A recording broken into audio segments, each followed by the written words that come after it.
కేసీఆర్, జై కేటీఆర్, జై మల్లన్న, జై మహేందరన్న. ఈరోజు మహాత్మా గాంధీ వర్ధంతి సందర్భంగా మా పార్టీ వర్కింగ్ ప్రెసిడెంట్ కేటీఆర్ గారి పిలుపు మేరకు మా మాజీ మంత్రివర్యులు మల్లారెడ్డి గారి ఆదేశాల అనుసారం ఈరోజు ఏదైతే గత సంవత్సరం కాంగ్రెస్ ప్రభుత్వం అధికారంలో వచ్చి ఈ రోజుకి 420 రోజులైంది. 420 రోజులు వీళ్ళు అధికారంలో వచ్చే ముందు 420 దొంగ హామీలు ఇచ్చారు. కాంగ్రెస్ 420 హామీలు ఇచ్చారు. ఈ హామీలో ఒక్కటి కూడా నెరవేర్చలేదు. ప్రజల్ని మోసం చేసి 420 డేస్ అయిన సందర్భంగా ఈ 420 డేస్ హామీలు మేము ప్రజలకు చూపించుకుంటా ఉన్నాం. ఇందులో ముఖ్యంగా 6 గ్యారెంటీలు ఇచ్చారు. 6 గ్యారెంటీలో మహాలక్ష్మి అని చెప్పేసి ఆడబిడ్డలకి 2500 ఇస్తాం. వస్తారా అమ్మా? 2500 కాంగ్రెస్ వాళ్ళకి ఇస్తాను. వస్తారా? 2500 వస్తలేవు. గ్యాస్ 500 ఇస్తాను. వస్తాను అమ్మా? గ్యాస్ వస్తలేదు. ఇది వస్తలేదు. రైతు భరోసా కానీ వచ్చిందా అమ్మా? ఎవ్వరికి రాలేదు. ప్రతి ఇంటికి 200 యూనిట్ల కరెంటు ఫ్రీ అన్నారు. వచ్చిందా ఎవరికైనా కరెంటు ఫ్రీ? ఏది రాలేదు. అన్ని మోసపూరిత గ్యారెంటీలు, అన్ని మోసపూరిత వాగ్దానాలు చేసి అన్ని ఉచిత విద్యుత్ అన్నారు. విద్యుత్ వచ్చిందా అమ్మా? గట్టిగా చెప్పాలి. ఇందిరమ్మ ఇల్లు అన్నారు. ఇచ్చిరా? ఇందిరమ్మ ఇల్లు కూడా గౌరవ మాజీ తెలంగాణ తొలి సీఎం కేసీఆర్ గారు కట్టిన ఇందిరమ్మ ఇల్లు, కేసీఆర్ గారు దానికి పైన 3 రంగుల పెయింట్ వేసేసి అది ఇందిరమ్మ ఇల్లు అని చెప్పి చేస్తున్నారు.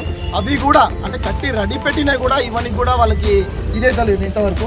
ఇంకోటి యువ వికాసం అని చెప్పేసి విద్యార్థులకు 5 లక్షలు ఇస్తాను. ఇచ్చారా అమ్మా? మీకు ఎవరికైనా తెలుసా? ఎవరికైనా తెలుసా అని విద్యార్థులకు ఎవరికి వెళ్ళలేదు. విద్యా భరోసా కార్డు అన్నారు. ప్రతి మండలానికి ఇంటర్నేషనల్ స్కూల్ అన్నారు. ఇచ్చిరా? ఎవరికైనా ఇచ్చిరా అన్న స్కూల్? మీకు ముసలి 4000 పెన్షన్ ఇస్తాను. ఇచ్చిరా? ఎవరికి ఏ ఒక్క గ్యారెంటీ కూడా అమలు చేయకుండా అన్ని దొంగ హామీలు ఇచ్చి ప్రజల్ని మోసం చేసి నిత్యంగా మోసం చేసి ఈ రోజుకి 420 రోజులైంది. దయచేసి తెలంగాణ ప్రజలు అర్థం చేసుకోవాలి. అన్ని దొంగ హామీలు గత 10 సంవత్సరాలు తెలంగాణ ప్రాణాలు తెగించి రాష్ట్రాన్ని కాపాడుకొని రాష్ట్రాన్ని తెచ్చుకొని రాష్ట్రాన్ని ఒక అభివృద్ధి పదంలో నిలిపిన కేసీఆర్ గారు ఎక్కడ? ఈ దొంగ హామీలు ఇచ్చిన రేవంత్ రెడ్డి కాంగ్రెస్ పార్టీ ఇందిరమ్మ పాలన ఎక్కడ? దయచేసి ప్రజలు గమనించాలని చెప్పేసి కోరుతా ఉన్నా. ఎవరైనా కాంగ్రెస్ పార్టీ వాళ్ళు మీ కాలనీకి మీ ఏరియాకి ఇప్పుడు స్థానిక సంస్థల ఎలక్షన్స్ వస్తూ ఉన్నాయి. ఎలక్షన్లో వస్తే ఇవి 6 గ్యారెంటీలు అడగండి, ఈ 420 హామీలు అడగండి. ఇవి అడిగి ఇవి ఇచ్చిన తర్వాతే మీ పార్టీకి ఓటేస్తామని చెప్పండి. ఇవి అమలు చేయడం వాళ్ళ తరం కాదు. ఇవి వాళ్ళు చేయలేరు కూడా. ఇవన్నీ హామీలు ఇచ్చి ప్రజల్ని మభ్యపెట్టి ఏదో ఎక్కువ ఇస్తాం. మీ కేసీఆర్ గారు మొత్తం అడ్మినిస్ట్రేషన్ మంచిగా చేస్తున్నారు. నువ్వు వచ్చి ఉత్తికి సీట్ మీద కూర్చొని నడిపించేది ఉండే. అది కాకుండా మొత్తం దాన్ని కొలాప్స్ చేసినాం. మొత్తం ఏడికాడికి మొత్తం ఒక 30 సంవత్సరాలు తెలంగాణను మళ్ళీ వెనకకి తీసుకుపోయినాం. వెనకకి తీసుకొని తెలంగాణని మొత్తం సర్వనాశనం చేసినాం. ఏడా పైన ఒక్క పని అయితే లేదు, ఒక్కటి ఇది కూడా అవుతలేదు. దయచేసి ప్రజలు గౌరవించాలి. రానున్నది స్థానిక సంస్థ ఎలక్షన్లో ప్రజలు అందరూ తిరగబడి ఇవి ప్రశ్నిస్తేనే మనకి ఎటువంటి ఏమైనా అవుతుంది. ప్రశ్నించకపోతే అడగంది అమ్మైనా అన్నం పెట్టదు. అట్లానే అడగంది వీళ్ళు ఏం చేయరు. మనకి వీళ్ళు ఎట్లా అంటే పని తక్కువ ప్రచారం ఎక్కువ, పని ఏం లేదు. సోషల్ మీడియా వాడుతున్నారు. ఆ బస్ స్టాప్లలో పెద్ద బోర్డులు, పెద్ద హోర్డింగ్ ఇస్తారు. రైతు భరోసా మా జవహర్ నగర్లోనే దగ్గర ఒక 15 బస్ స్టాప్ల మీద ఉన్నాయి. రైతు భరోసా ఇచ్చేస్తాం 54 లక్షలు. ఎవరికి ఇచ్చారు? ఎవరికి కాలే. మొన్న రేవంత్ రెడ్డి గారు అన్నారు మొన్న టిక్ టిక్ టిక్ మని అర్ధరాత్రి పడతాను. మరి ఇంకా అర్ధరాత్రి కాలేదేమో. గతంలో రేవంత్ రెడ్డి గారు 40,000 కోట్లు నేను ఒక సంవత్సరం కడుపు కట్టుకుంటే ఇట్లానే ఇస్తా. 420 రోజులైంది. మరి రేవంత్ రెడ్డి గారు కడుపు కట్టుకునే పరిస్థితిలో లేరా? ఆ 40,000 కోట్లు ప్రజలకు ఇచ్చే పరిస్థితిలో లేరా అని చెప్పేసి మేము అడుగుతా ఉన్నాం.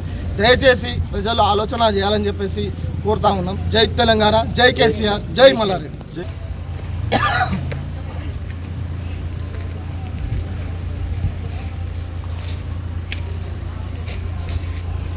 ప్రస్తుత తెలంగాణ సీఎం రేవంత్ రెడ్డి గారు ఏదైతే మీరు ఇందిరమ్మ అంటున్నారో, కేసీఆర్ గారు కట్టినటువంటి డబుల్ బెడ్రూమ్లకి 3 రంగుల పెయింట్ వేసి మీరు ఇందిరమ్మ ఇల్లు ఏదైతే ఇస్తున్నారో అవి 1,50,000 ఇళ్ళు కంప్లీట్ అయ్యి పూర్తి దశలో ఉన్నాయి.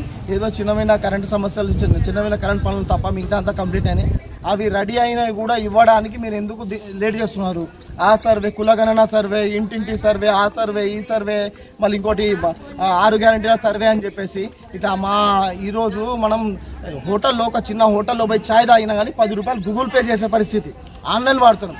ఈ రోజుల్లో రేవంత్ రెడ్డి గారు ఇందిరమ్మ పాలన పాత రోజులు తెస్తా అని చెప్పేసి మా ప్రజల్ని ఇదే మళ్ళీ జిరాక్స్ షాప్ల చుట్టూ జిరాక్స్ పేపర్లు పెట్టుకొని తిప్పుతా ఉన్నారు. ఈ జిరాక్స్ మళ్ళీ మా జవహర్ నగర్లో ప్రజలు ఉండేదే రోజు కూలీ చేసుకొని బతికే ప్రజలు. మా ప్రజలకి ఈరోజు వీళ్ళు పని డుమ్మ కొట్టాలి. అరే అధికారులు సర్వే వస్తున్నారు అంటే ఈరోజు వీళ్ళు ఇంట్లో ఉండాలి. అది అప్లికేషన్ ఇవ్వాలంటే ఈరోజు ఇంట్లో ఉండాలి. జిరాక్స్ షాప్ల చుట్టూ చూడండి 700 కిలోమీటర్ లైన్ ఉంటుంది. జిరాక్స్ షాప్ చుట్టూ ఏడుండాలి. నమ్మండి. తెలంగాణని ఎంత వెనక్కి తీసుకుపోయిండు. ఈరోజు కేసీఆర్ గారు 400 చిల్లర పథకాలు అమలు చేసిండు. ఏ ఒక్క రోజు కూడా ప్రజల్ని ఇబ్బంది పెట్టలేదు. ఏ ఒక్క రోజు కూడా ప్రజల్ని జిరాక్స్ షాప్లకు తిప్పలేదు. ఇంట్లో కూర్చున్నప్పుడు మీ మొబైల్ నుండి ఇంట్లో నుండి అప్లికేషన్ పెట్టుకుంటే మీ ఇంటికి అధికారి వచ్చి వెరిఫికేషన్ చేసి మీరు అర్హులైతే వాళ్ళకి పథకాలు ఇచ్చినాం. మనం ఇంట్లో కూర్చున్న వారి దగ్గరికి పథకాలు ఇచ్చినాం మనం కేసీఆర్ గారు. కానీ ఈరోజు ఏమైతుంది, ప్రజలు ఆలోచన చేయాలి. ప్రజాపాలన అని చెప్పి పెట్టిర్రు. ప్రజాపాలన అంటే దాని అర్థం రేవంత్ రెడ్డి గారి అర్థం, కాంగ్రెస్ పార్టీ అర్థం. ప్రజాపాలన అంటే ప్రజలని ఇబ్బంది పెట్టే పాలన అని చెప్పి అర్థం. దయచేసి ప్రజలు అర్థం చేసుకోవాలి. ప్రతి చోట ప్రతి దగ్గర ఆ సర్వే ఈ సర్వే ఏంటంటే పని తక్కువ ప్రచారం ఎక్కువ. ప్రజలు ఆడాలని ఉంటే పంపుతారు, ఇక్కడ ఏమవుతుందో అరే ఎక్కడ ఏమవుతుందో అని చెప్పి ప్రజలు అనుకోవాలి. నోట్లో వాళ్ళ మాట అనాలి అని చెప్పేసి ప్రజల్ని మభ్య పెడుతున్నారు తప్ప వీళ్ళు ఏ ఒక్క హామీ కూడా అమలు చేయరు. వీళ్ళ వల్ల కాదు. ఎందుకంటే అడ్మినిస్ట్రేషన్ అనేది రాదు. అడ్మినిస్ట్రేషన్ అనేది అందరికీ రాదు, అది కొందరికి వస్తుంది. ఆ కొందరిలో కేసీఆర్ గారు కేటీఆర్ గారు అద్భుతంగా తెలంగాణ దేశంలోనే నెంబర్ 1గా చేసి ఒక మంచి తీసుకుపోయారు. కానీ ఇది ఈయన మొత్తం కొలాబ్ చేస్తుండు. దయచేసి ముఖ్యంగా స్థానిక సంస్థలు వస్తూ ఉన్నాయి. ప్రజలు గమనించి ఓటు వేసేటప్పుడు ఆలోచన చేసి మీరు పడ్డ ఇబ్బందులు, మీరు జిరాక్స్ షాప్లో తిరిగిన ఇబ్బందులు, ఇంటి చుట్టూ తిరిగిన ఇబ్బందులు, మళ్ళీ ఇవి అప్లికేషన్ అంటే మళ్ళీ ఆఫీసర్ ఎంక్వైరీ కోసం వాళ్ళని కలవాలి, వాళ్ళని రిక్వెస్ట్ చేయాలి. అరే సరి అయిన అర్హులకి అందించండి. సరి అయిన అర్హులు ఎవరికి ఇల్లు లేదు. అరే ఏమమ్మా ఇల్లులు వచ్చినాయి, మొన్న వరకు ఇల్లు వచ్చినాయి అంటే ఆ మార్వాడి షాప్ అతనికి ఒకరికి ఇల్లు వచ్చినాయి. ఆయన 3 కోట్ల బిల్డింగ్ 70,000 కిరాయి వస్తుంది. ఆయనకే ఇల్లు ఇచ్చింది. ఆయన అవసరమా? ఆయనకు అవసరమా? ఇక్కడ మా అక్కకి ఇల్లే లేదు. మా అక్కకి అరే నువ్వు సర్వే ఇంటింటి సర్వే అంటే ఇంటికి పోయి సర్వే చేయాలి.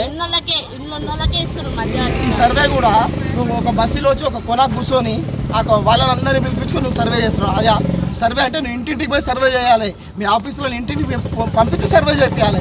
వస్తున్నావు ఒక కాలనీలో ఒక చౌరస్తా మీద కూర్చున్నావు, అందరు పబ్లిక్ ఎగబడుతున్నావు. పబ్లిక్ ఏం చెప్తే ఇల్లు నోడు కూడా ఇల్లు లేదని అప్లై చేసుకుంటారు. రేషన్ కార్డు నోడు అది కూడా లేదని చెప్పి అప్లై చేసుకుంటారు. ఏం నడుస్తుంది ప్రజాపాలన అని చెప్పి ప్రజల్ని ప్రతి చోట ఇబ్బంది పెడతా ఉన్నది. దయచేసి ఆలోచన చేయాలి. ప్రజలు మీ దగ్గర ఓటు అనే ఆయుధం ఉంది, అదే ఆయుధంతో మీరు ఎదుర్కోగలుగుతారు. ప్రజలు దయచేసి ఆలోచించాలని చెప్పేసి కోరుతా ఉన్నా. జై తెలంగాణ.